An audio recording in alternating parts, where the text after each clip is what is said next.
రేనన్నా ఇంట్లోకి వచ్చి ఆడుకోరా, ఏంటికి చెప్పు బయట. లేదు నాన్న, నేను ఇక్కడే ఆడతా, నేను పొలం దున్నుతా. వీడు పిచ్చి పట్టి ఆడడం వీడి స్పెషాలిటీ. దున్నేస్తా. మీ అందరికీ ఒక మ్యాజిక్ చూపిస్తా, చూడండి.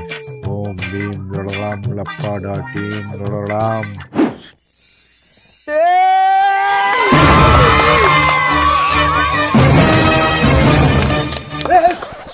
ఇప్పుడు ఇంకో మ్యాజిక్ చూపిస్తా, ఈ 2 నిమ్మకాయలు మాయం చేస్తా. ఓం భీం లడలాం లడలాం లప్పాడాటీం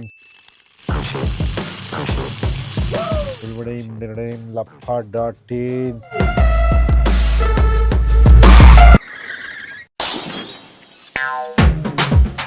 అయ్యో లే తాతవి 2 నిమ్మకాయలు ఊడిపోయినాయి లే. ఊరినే పొలంలో కూర్చోండి ఎద్దుని గుద్ది పడేస్తావు కదరా, పాపం ముసలి ప్రాణం. దున్నపోతుకి ఏమైనా దెబ్బలు తగిలింటాయా? నీ గూడు చెదిరింది, నీ గుండె పగిలింది,